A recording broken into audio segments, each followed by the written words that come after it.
Welcome to V3 news. లక్ష్యం సమాజహితం. నేను మీ హరి. ముందుగా హెడ్లైన్స్. తుక్కగూడ మహాసభలో సోనియా గాంధీ ఇచ్చిన హామీ, అర్హులైన ప్రతి ఒక్క రైతుకు రుణమాఫీ చేసి తీరుతాం. ఆది శ్రీనివాస్.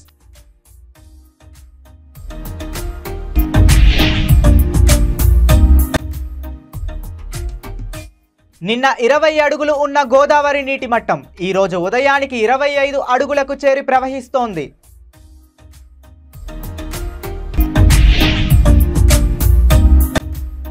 సత్యసాయి ఉమ్మడి జిల్లాలకు ప్రత్యేకంగా 10 ఎకరాల పెంపు, అవినీతికి తావివ్వొద్దు, ప్రజలకు జవాబుదారీగా పనిచేద్దాం ఎమ్మెల్యే.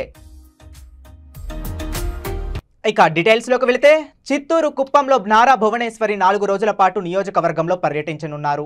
నియోజకవర్గంలోని 4 మండలాల్లో పర్యటించి చంద్రబాబుని గెలిపించిన ప్రజలను నేరుగా కలుసుకుని నారా భువనేశ్వరి కృతజ్ఞతలు తెలపనున్నారు. 4 మండలాల్లో మహిళలతో ముఖాముఖి మాట్లాడారు. ఎన్నికల్లో ఇచ్చిన హామీ ప్రకారం నియోజకవర్గంలోని 2 బూతులు పైపాలెం, కంచిబందాళ్లపల్లిని దత్తత తీసుకోవాలని నారా భువనేశ్వరి అన్నారు. ఎన్టీఆర్ ట్రస్ట్ ద్వారా అధిక మెజారిటీ వచ్చిన బూతులను దత్తత తీసుకొని అభివృద్ధి చేస్తామని తెలిపారు. ఎన్నికల ముందు ఇచ్చిన హామీని భువనేశ్వరి నిజం చేస్తామని చెప్పారు. ఎన్టీఆర్ ట్రస్ట్ ద్వారా శిక్షణ పొందిన మహిళలకు నారా భువనేశ్వరి కుట్టు మిషన్లు పంపిణీ చేస్తామని తెలిపారు.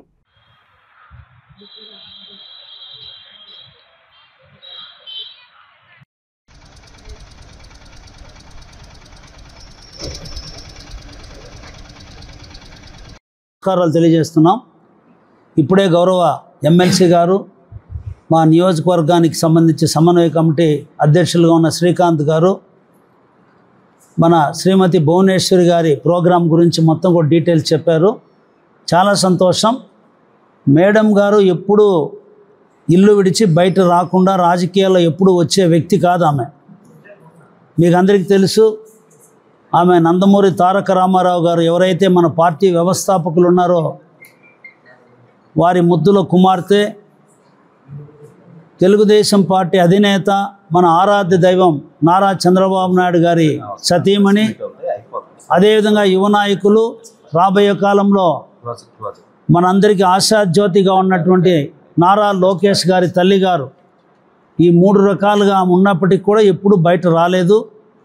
ఇప్పుడు ఈ ఎన్నికల్లో కుప్పం నియోజకవర్గంలో ఆమె ప్రత్యేకంగా ప్రచార కార్యక్రమాన్ని ప్రారంభించి చాలా చక్కగా అన్ని గ్రామాలు కూడా తిరిగారు. వాళ్ళు వచ్చిన చోటంతా కూడా మంచి మెజారిటీ వచ్చింది.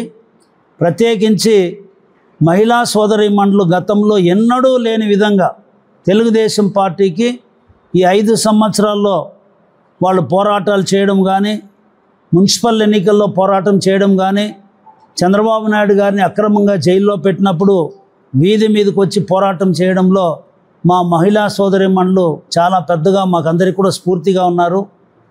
మహిళలతో ఇంటరాక్షన్ అనేది మేడం గారు ప్రధానమైన కార్యక్రమంగా ఈ పర్యటనలో పెట్టుకున్నారు.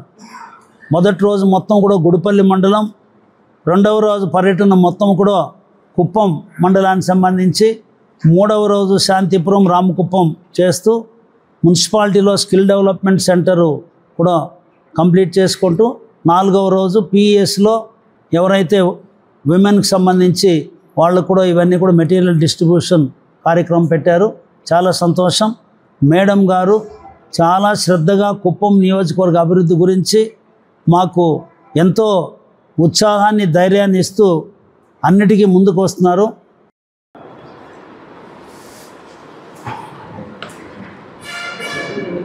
బొడుగుమాకులపల్లిలో కూడా ఉమెన్ తోటి ఇంటరాక్షన్ ప్రోగ్రాం ఏర్పాటు చేస్తారు. తర్వాత రామకుప్పం మండలం అదే రోజు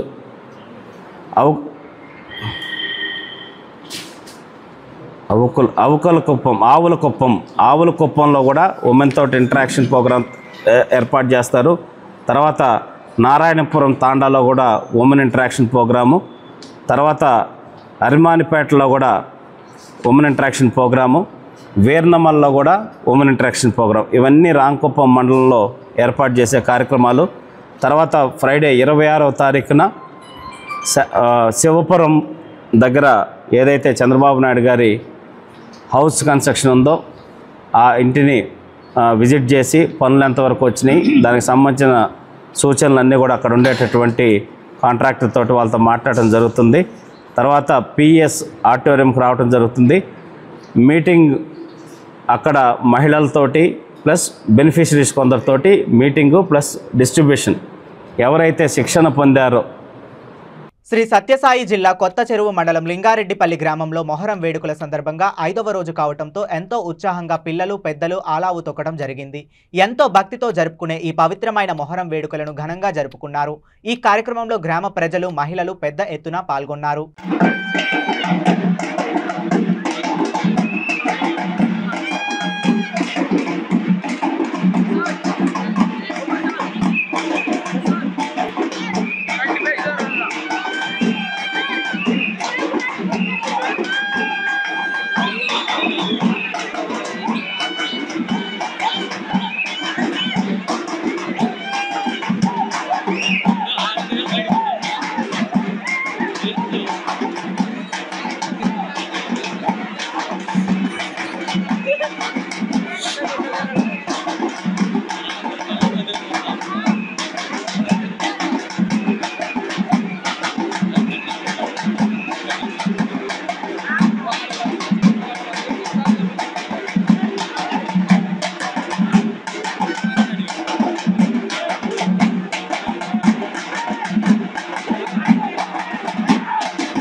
పుట్టపర్తి నియోజకవర్గ అభివృద్ధి మనందరి లక్ష్యం. ఉపాధి హామీలో అవినీతికి తావివ్వొద్దు, పారదర్శకంగా పనిచేసి ప్రజలకు జవాబుదారీగా పనిచేద్దాం. ఎమ్మెల్యే పేద కూలీలకు పని దినాలు ఎక్కువ కల్పించండి.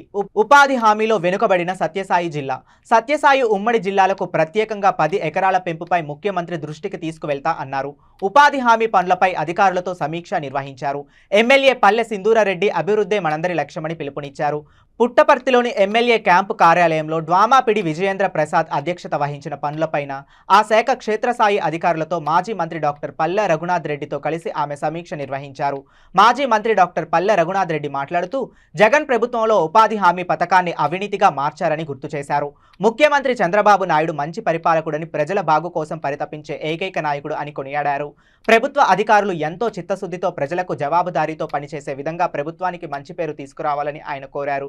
ఈ కార్యక్రమంలో డ్వామాపిడి విజయేంద్ర ప్రసాద్, ఏపీడీలు, ఏపీఓలు, టెక్నికల్ అసిస్టెంట్లు, ఈసీలు తదితరులు పాల్గొన్నారు. ఈ డెవలప్మెంటల్ యాక్టివిటీ ఏదైనా జరుగుతుంది అంటే అది మీ నోటీస్తోనే జరుగుతుంది. నాది ఏం లేదు, ఒక చిన్న రిక్వెస్ట్ అంతే. ఎఫెక్టివ్ యూసేజ్ ఆఫ్ రిసోర్సెస్ చేసుకోండి. మీ దగ్గర మండలానికి దాదాపు 3500 నుంచి 5000 మంది లేబరర్స్ వరకు ఉంటుంది. 4 అవర్స్ వర్క్ చేసినా మీకు వాళ్ళు ఎఫెక్టివ్గా ఆ 4 గంటలు కరెక్ట్గా వర్క్ చేసుకోగలిగితే ఇంకా ఆ వర్క్కి మళ్ళీ తిరిగి చూడకూడదు అనే ఒక దీనికి మీరు తీసుకురండి.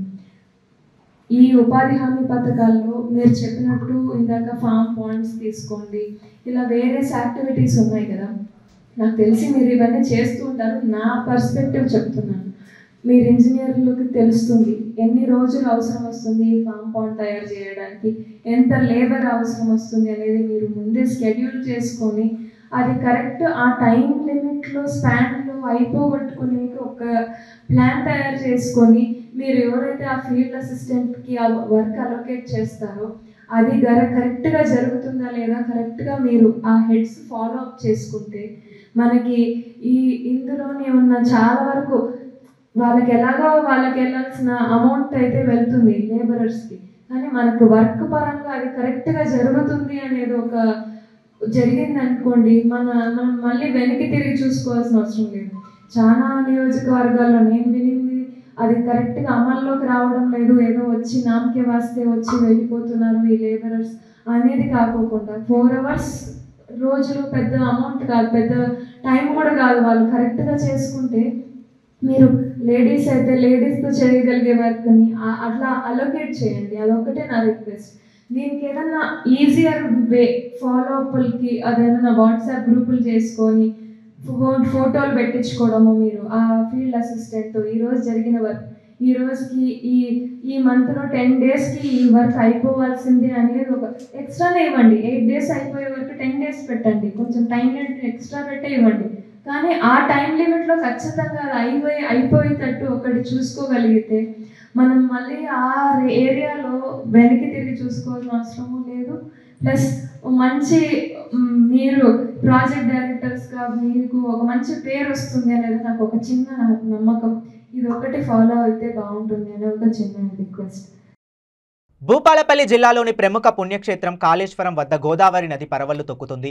భారీ వర్షాల కారణంగా త్రివేణి సంగమంలోకి వరద నీరు అధికంగా వచ్చి చేరడంతో నీటి మొత్తం 7.6 మీటర్లుగా నమోదైంది. 5 రోజులు భారీ వర్షాలు ఉండడంతో ప్రజలు అప్రమత్తంగా ఉండాలని ఇప్పటికే అధికారులు ప్రకటించారు. పోలీసులు, రెవెన్యూ శాఖ సిబ్బంది సమన్వయంతో పనిచేసి ప్రజలు, భక్తులు లోతట్టు ప్రాంతాలకు వెళ్లకుండా చూడాలని పలువురు కోరుతున్నారు.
రాజన్న సిరిసిల్ల జిల్లా కోనరావుపేట మండలంలో నిజామాబాద్ గ్రామంలో తెలంగాణ రాష్ట్ర ప్రభుత్వం రైతులకి 2 లక్షల రుణమాఫీ చేస్తున్న సందర్భంగా రైతు సంబరాల్లో వేములవాడ శాసనసభ్యులు ఆది శ్రీనివాస్, జిల్లా కలెక్టర్ సందీప్ కుమార్ జూతో కలిసి పాల్గొన్నారు. ఈ సందర్భంగా స్వయంగా ట్రాక్టర్ నడుపుతూ రైతు వేదిక వద్దకు వెళ్లారు. దేశ చరిత్రలో భారతదేశంలో ఇతర రాష్ట్రాలకు తెలంగాణ ఒక మోడల్ కాబోతుంది అన్నారు. రుణం తీసుకున్న రైతులకు రుణమాఫీ చేశాం అని తెలిపారు. వరంగల్లో రైతు డిక్లరేషన్లో రాహుల్ గాంధీ, రేవంత్ రెడ్డి, తుక్కగూడ మహాసభలో సోనియా గాంధీ ఇచ్చిన 2 లక్షల రుణమాఫీ హామీ మేరకు ఈ రోజు రుణమాఫీ చేశారు. ఇచ్చిన మాట కట్టుబడి ఈ రోజు రాష్ట్రంలో ఒక పండుగ వాతావరణం ఏర్పడింది అన్నారు. తెలంగాణలో రుణమాఫీ సాధ్యం కాదని అన్నారు. హరీష్ రావుకు సవాల్ విసిరా, మీరు మానసికంగా సిద్ధంగా ఉండండి, స్పీకర్ ఫార్మెట్ లో రాజీనామా లెటర్ రాసి సిద్ధంగా ఉంచుకోమని చెప్పా, మీరన్న మాటకు కట్టుబడి ఉండండి అని తెలిపారు. రుణమాఫీ చేస్తున్నామంటే ఎన్నో అవకతవకలు, చివాకులు, ఎన్నో అవహేళన నడుమ ప్రభుత్వం ఇచ్చిన మాట కట్టుబడి రైతులకు రుణమాఫీ చేస్తుంది అన్నారు. మీరు కళ్ళు తెరిచి రాష్ట్ర ప్రభుత్వాన్ని అభినందించండి అన్నారు. అర్హులైన ప్రతి ఒక్క రైతుకు రుణమాఫీ చేసి తీరుతాం అన్నారు.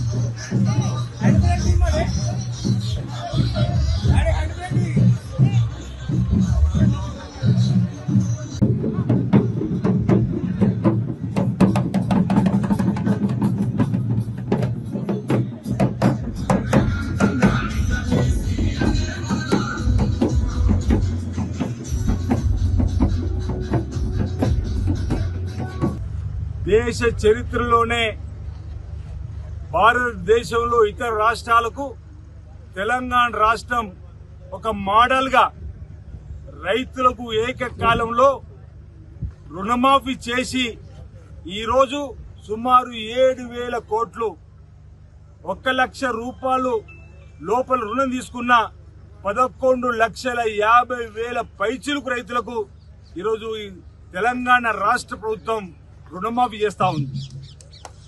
ఆనాడు వరంగల్ రైతు రెగ్యులేషన్ శ్రీ రాహుల్ గాంధీ గారు, తుక్కుగూడ మహాసభలో శ్రీమతి సోనియా గాంధీ గారు, పీసీ అధ్యక్షుడు రేవంత్ రెడ్డి గారు అధ్యక్షత జరిగిన సమావేశంలో ఇచ్చిన మాట, అధికారంలోకి వచ్చిన తర్వాత ఇచ్చిన మాట నిలబెట్టుకోవాలని ఈరోజు ఓ పండగ వాతావరణంలో ఈరోజు రైతులకు రుణాన్ని ఇచ్చేటువంటి రుణమాఫీ చేసే కార్యక్రమం చేస్తున్నాం.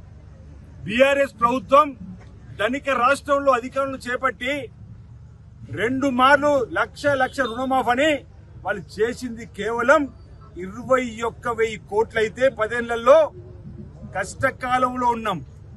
గత బీఆర్ఎస్ ప్రభుత్వ వైఫల్యం 7 లక్షల కోట్ల అప్పుల్లో ఈ రాష్ట్రం ఉన్నప్పటికీ రైతులకు ఇచ్చిన మాటకు కట్టుబడి ఉండాలని చెప్పని ఎంత కష్టమైనా అన్నాడు నిన్న మా ముఖ్యమంత్రి రేవంత్ రెడ్డి గారు, అన్నాడు మా డిప్యూటీ సీఎం బట్టి విక్రమార్క గారు. రైతు రుణమాఫీ చేయడానికి నిద్ర లేని రాత్రులు గడిపినాం, పైసా కూడబెట్టినాం, దుబారా ఖర్చులు ఆపినాం, లీకేజీల ద్వారా పోయే డబ్బును ఆపినాం. ఆ డబ్బుని ఈ రోజు రైతులకు ఏకకాలు ఇస్తున్నాం అన్నమాట. ఈ రోజు అందుకే అంటున్నా, రాష్ట్ర వ్యాప్తంగా కురుస్తున్న వర్షాలతో పాటు ఎగువ ప్రాంతాల నుంచి వస్తున్న వరద నీటి వల్ల భద్రాచలం వద్ద నీటి మట్టం పెరుగుతుంది అని తెలిపారు.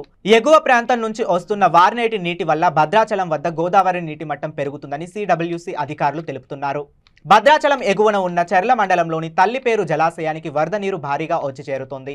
ప్రాజెక్టు వద్ద అధికారులు 24 గేట్లను ఎత్తి 59,330 క్యూసెక్కుల వరద నీటిని దిగువకు ఉన్న గోదావరి నదిలోకి విడుదల చేస్తున్నారు. దుమ్ముగూడెం మండలంలోని సీతవాగుతో పాటు వివిధ వాగులు ఉధృతంగా ప్రవహిస్తూ గోదావరి నదిలో కలుస్తున్నాయి. భద్రాచలం వద్ద గోదావరి నీటి మట్టం పెరగడంతో గోదావరి వరద స్నానఘట్టాల ప్రాంతం వరకు చేరుకుంది.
బులెటిన్ ముగించే ముందు మరోసారి హెడ్లైన్స్.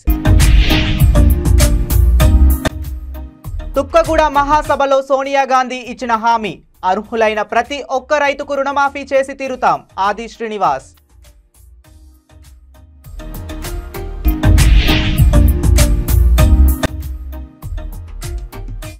నిన్న 20 అడుగులు ఉన్న గోదావరి నీటి మట్టం ఈ రోజు ఉదయానికి 25 అడుగులకు చేరి ప్రవహిస్తోంది.